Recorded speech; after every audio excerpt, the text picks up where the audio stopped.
So, Crimson Desert is finally here after much anticipation and much waiting. I finally got to play Crimson Desert. I've been playing it for 2 weeks now, and as of recording this video, I have about 200 ish hours put into the game. By the time I get done editing this video and uploading it, I'll have past 200 hours, and there's a lot I want to go over. Now this video isn't going to be structured. I'm not going to sit down and script it out. I'm just gonna I have some talking points, I have some bullet points, and I just kind of want to go off the cuff with it because there's just so much I want to talk about that it's going to take me forever. And I didn't want to write like a 500-page essay because I'm kind of upset that I have to take a break from playing this game to actually have to work and make videos about it now. So if that wasn't enough of a hint, I obviously enjoy this game and I think it's going to have a cult following. I think Crimson Desert is going to be like another Elden Ring type game or a Skyrim or something along those lines, where you just don't see this type of game come around very often. So there's going to be a lot of people talking about this game, but I can see that it's definitely not going to be for everyone. Like if you struggle with puzzles, you struggle with open worlds, or if you're someone that just doesn't have much time on your hands, like you got a busy job or you have a family or whatever, this game's probably not going to be for you. But if you do have the time to invest, like this game's comparable to I don't know, like a Red Dead Redemption 2. Like if you enjoyed Red Dead Redemption 2 and you're looking for something similar, this game's probably going to be right up your alley. But I did have some headaches along the way. I did have a lot of issues and concerns, and some of that stuff's already been addressed. But I'm going to go over everything with you guys. So there's a lot to go over. So let's just go ahead and jump right into it. So the first thing I want to say is that when we started to get our review codes for this game, they invited all of us content creators into a Discord where we could talk with each other and help each other out. And, if there's a puzzle and we needed help, we could interact with each other and help each other along the way. And if it wasn't for that Discord, I would be so lost. I might have even given up because this game does not hold your hand. I say that, and a lot of you probably roll your eyes like, oh, you're a YouTuber, you probably suck. Like, I bet I could do it. Games, games media, games journalists, they can't figure out how to do puzzles, and you're just not that good. I feel the same way when I see somebody else struggling to do something. I'm like, I could do that. But with this game, it it, it doesn't hold your hand in both good ways and bad ways. So what am I talking about?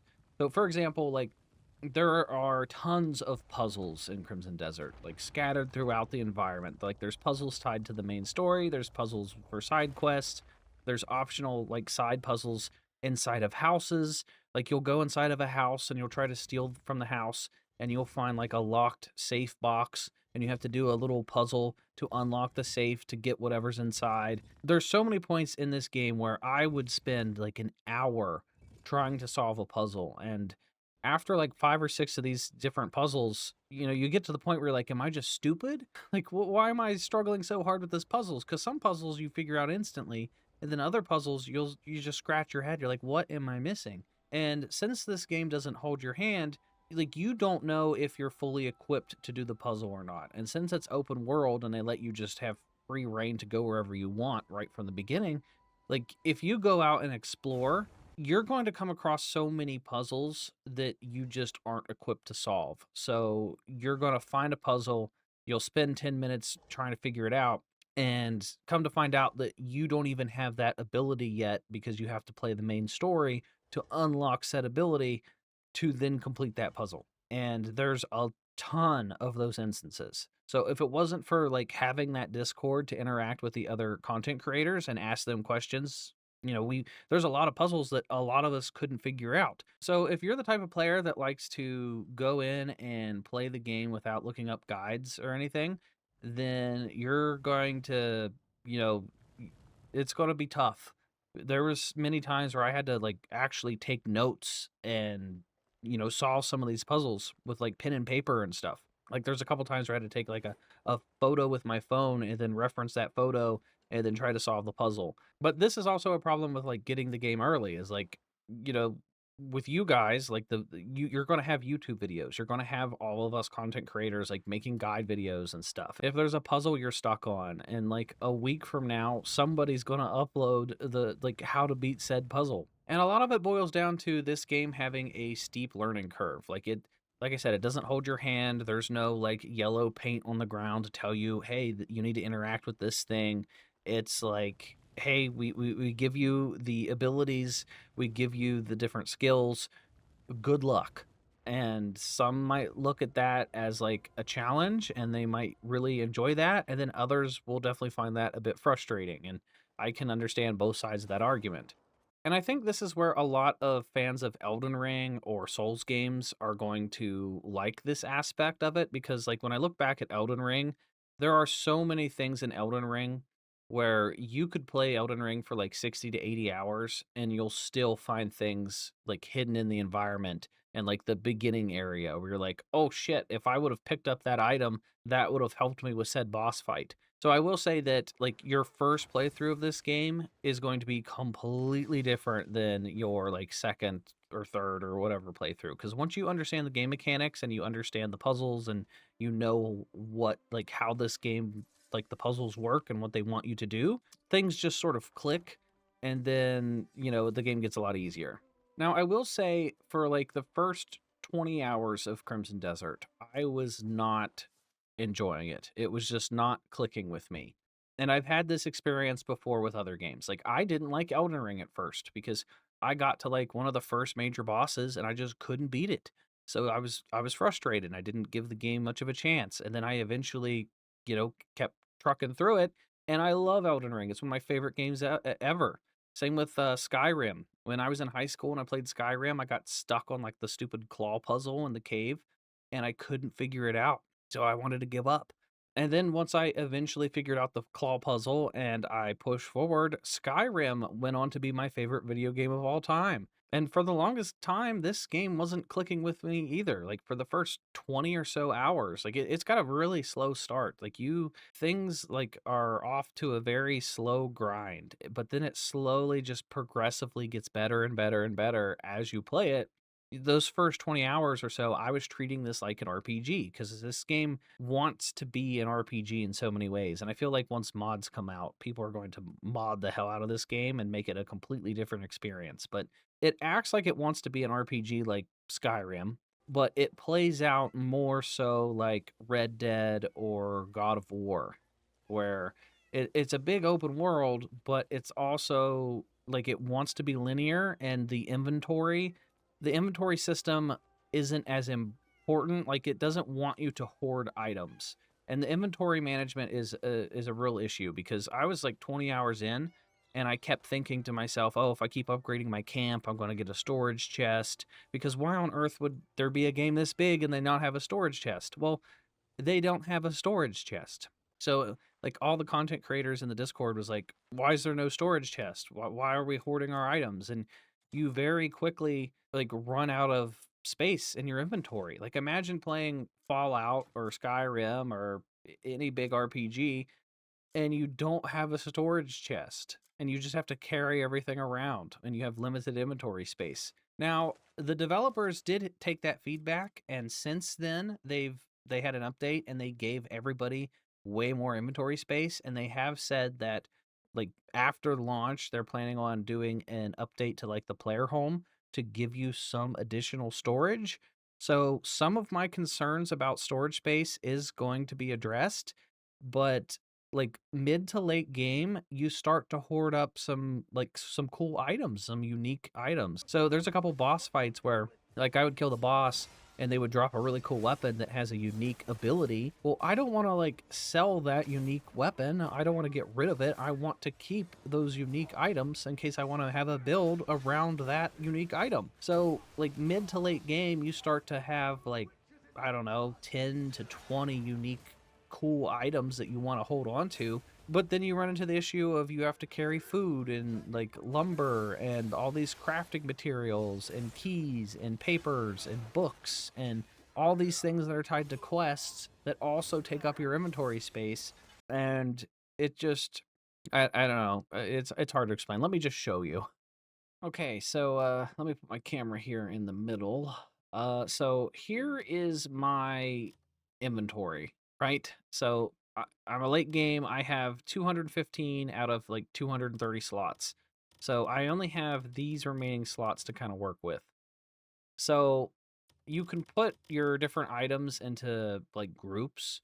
So like I have a group of nothing but bounty posters. Well, I can't get rid of these bounty posters until I go out and find those bounties. So as I start collecting all these bounty posters, they just take up inventory slots.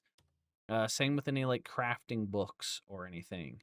So if you find any sort of book, or if it's a book that's tied to a quest, you just can't get rid of that book until you complete that quest. So if you have any sort of active side quests, you're just going to hold on to that book for a long time. So that kind of sucks. Same with these like little challenge artifacts. Like as you find these, you have to complete these challenges and then the little artifact will open up and then that gives you a skill point. Well, the more that you find of these, they just kind of sit in your inventory and take up a slot. So that kind of sucks.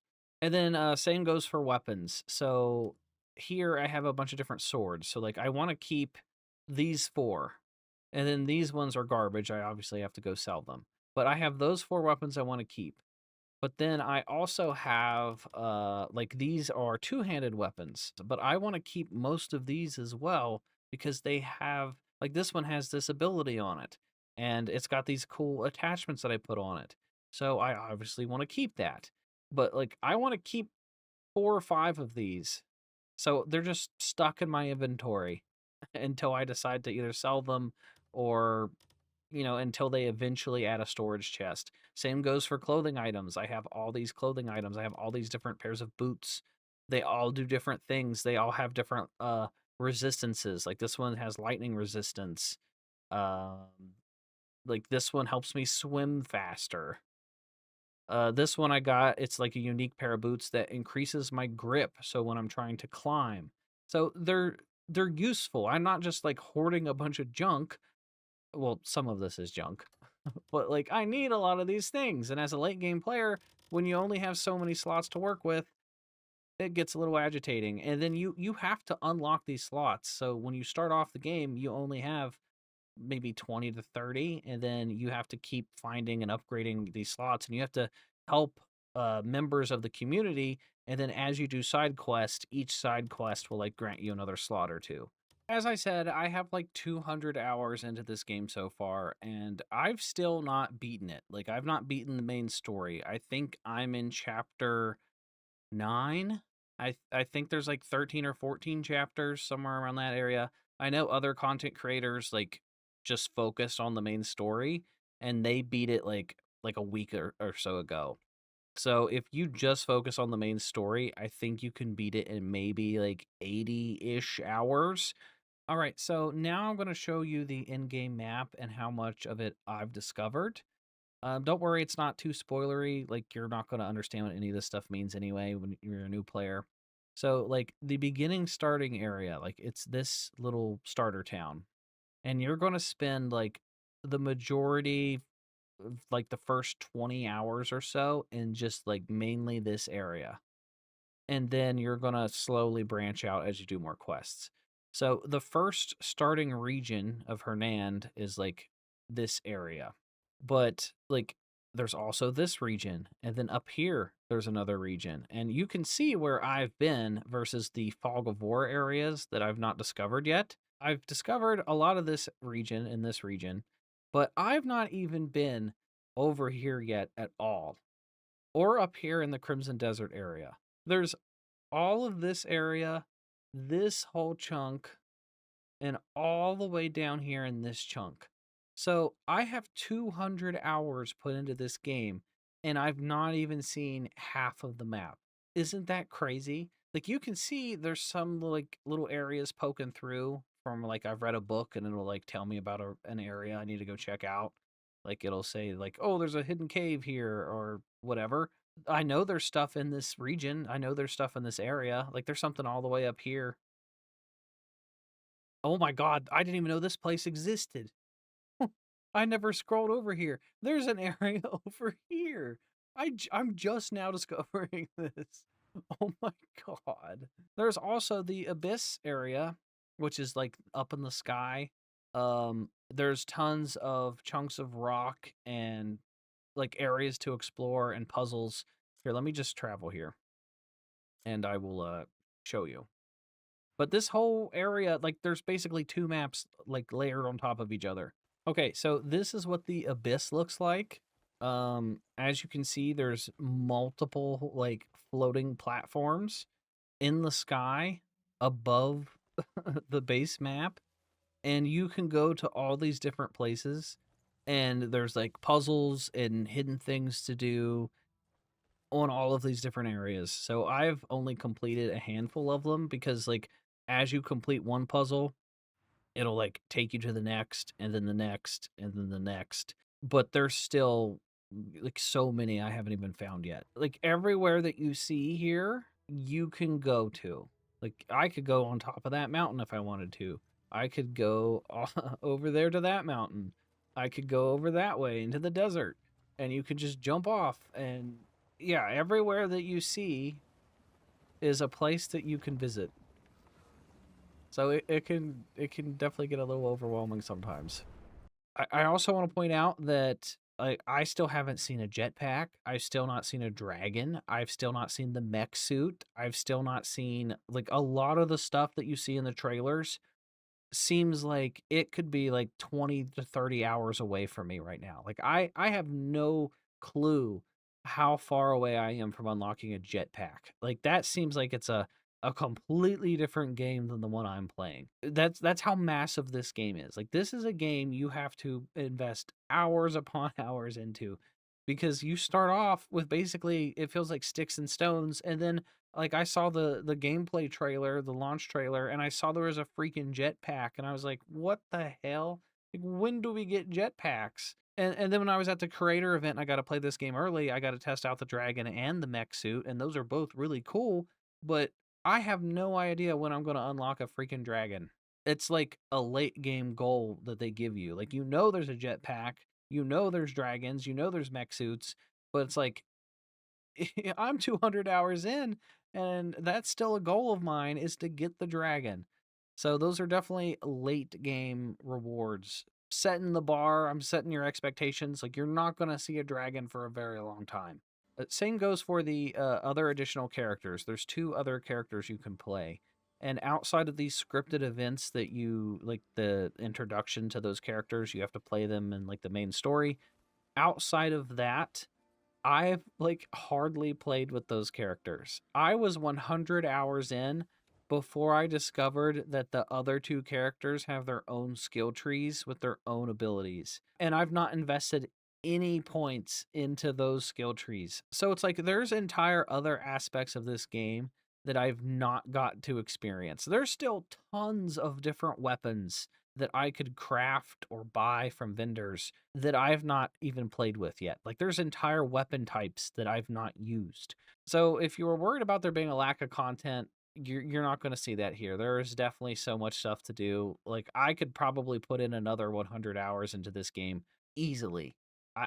There's just so much. And I heard that like once you beat the game, you can still go out and do all the side stuff. And there's still so much you can do after you beat it. So now I kind of just want to read off some pros and cons that I have with the game. I'm going to start with the cons. I know I've been kind of ragging on this game a little bit, but I feel like everything I've said is kind of important for you to know going into it. But I'm going to start with some cons. Like I said earlier, the game doesn't hold your hand with puzzles. There's a lot of things it doesn't tell you. The game has a lot of tutorials, and sometimes those tutorials don't show up until like way later in the game after you've already been using a certain ability or skill. So like you'll figure out how to do something on your own, and then 40 hours later you'll see the tutorial showing you how to do it. Another con I had was I was, I think, 70 plus hours into the game before I realized that there was a lost and found chest at your camp. Like, if you clear out an enemy base and then there's like a cutscene that plays after you clear the base, all of the dead bodies that you didn't get the chance to loot, all that loot will go to the lost and found chest. So when I was like 70 or 80 hours into the game, I found this chest because they let us know in the Discord, and I had like the whole chest was completely filled with items that I could have used a lot sooner because I just didn't know that chest existed because the game didn't tell me about that chest. That was a small little gripe I had. So when you're playing this game, you have a lost and found chest. Another quick con I have is that you might go 40 to 50 hours before you use a certain game mechanic or skill. So, for example, I went well over 100 hours into this game before I used my shovel, just a simple shovel. They give you a shovel in the very beginning. I think I bought it from a vendor. And outside of certain scenarios, like I know if you find like a treasure map, you can dig for treasure and stuff. Eventually, I came across a puzzle and I had to dig to solve the puzzle. I wasted like a good 40 minutes trying to figure out this puzzle because it never even dawned on me that I should dig because I never once used my shovel the entire game. And then now suddenly the game expects me to know to use my shovel. So there's just a lot of those instances where the game just doesn't tell you what to do. And I didn't use my shovel for 100 hours. And then suddenly it expected me to know to use the shovel. Obviously, that was a bit frustrating. Another gripe that I have is that at first the controls feel very wonky and stiff. Like a lot of your movements feel clunky, kind of like in Grand Theft Auto or Red Dead Redemption. So imagine like you have your Grand Theft Auto character, but you're trying to do a lot of fast-paced parkour. It just wouldn't really go over that well because of the like your character turning slowly and just it feels clunky. So that takes some getting used to, but that does get better the more that you play it. So say for example you're inside of a house and you're trying to rob the house and you're trying to like steal a specific item on a table. Well, it's hard to get the camera to cooperate with you sometimes, so it's hard to pick up individual items. So you're often like constantly fighting the camera. But that's pretty much going to do it for my cons. And I know it sounds like I have a lot to complain about, but with the game being this big, I have to mention these things because like they are problems. A lot of these problems that I had, I didn't care about like the more I played the game. Like these were all problems that irked me the first 40 to 50 hours, but once you figure out the game and what the game wants from you and you're like 150 hours in, 200 hours in, you just kind of expect these things and then they don't bother you nearly as much. That and a lot of those concerns that I had, the developers are already aware of and they're planning on fixing a lot of those things. So now I want to talk about some pros. The first pro is that the game is obviously massive. So if you want to have just tons of stuff to explore, this game is going to be right up your alley. If you like, I'm the type of player that when it comes to these big open worlds, I just love to explore. I like to look at every nook and cranny.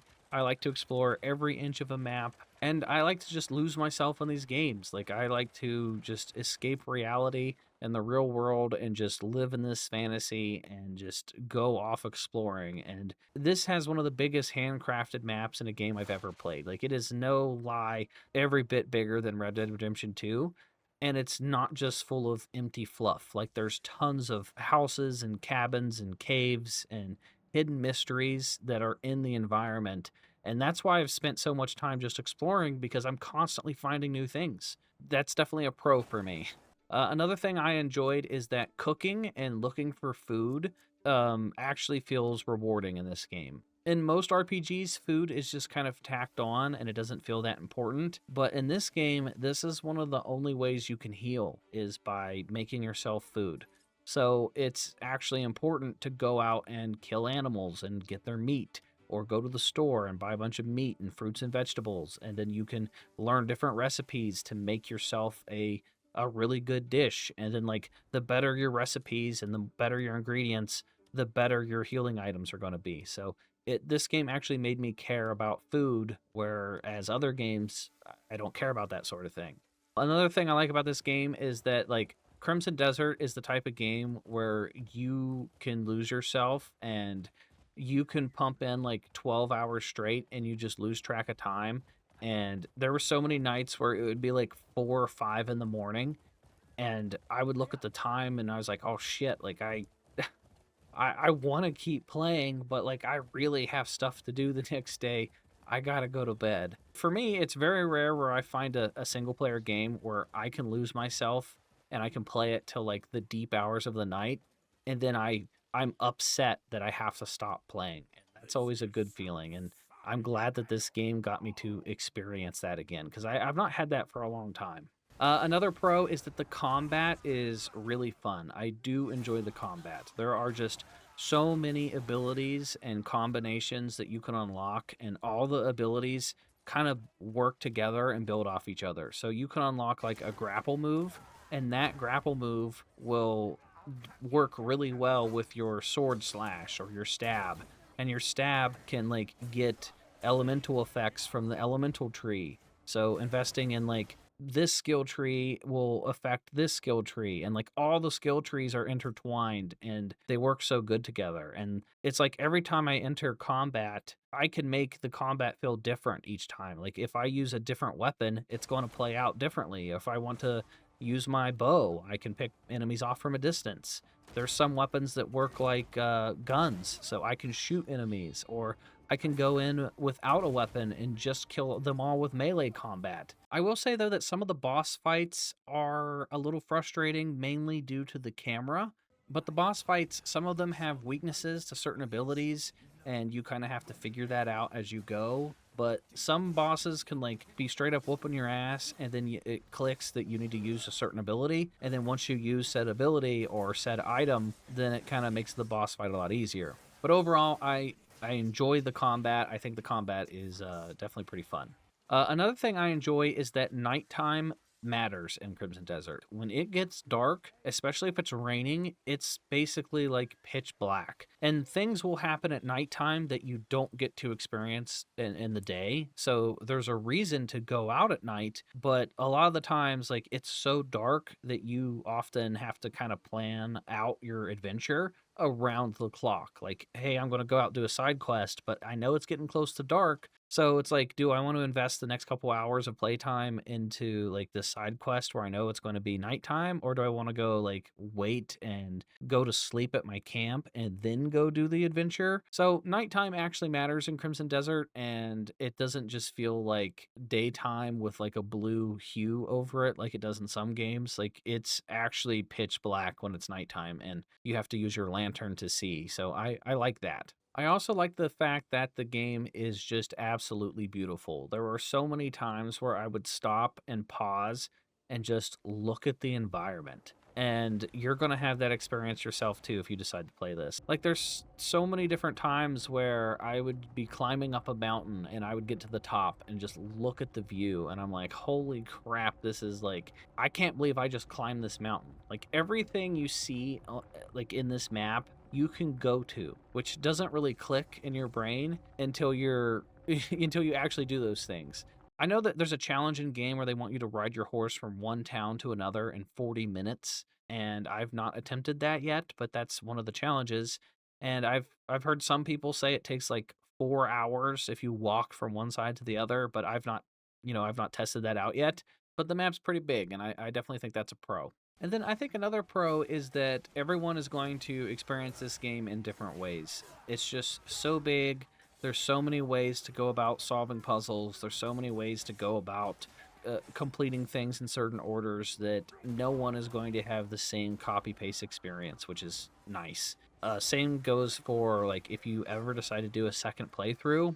I don't know when I'm ever going to have the time to do that, if ever, but I hope that one day I do get to play this a second time because I feel like it's going to be a whole different experience where you're like, okay, I know that this item is in this cave. I'm going to go there first and do that thing. It's got a ton of replayability. In fact, they did an update while we were reviewing this, and the update corrupted one of my save files, and I lost 10 hours of progress, and I was like devastated. I was so upset because that's a whole work day. 10 hours is a lot of time to invest.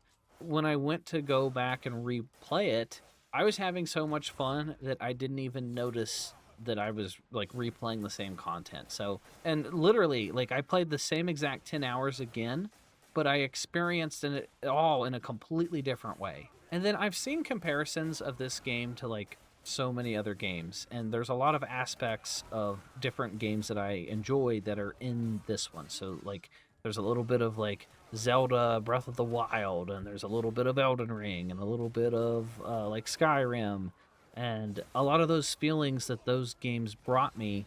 I'm feeling all those different vibes here. And funny enough, Crimson Desert actually reminds me of good Assassin's Creed. So imagine if Ubisoft took the Assassin's Creed franchise and instead of doing what they did with it and just filling it full of slop, they took Assassin's Creed 4 and just improved upon it in good ways. Because, like, this game makes me feel like it's what Assassin's Creed could have evolved into.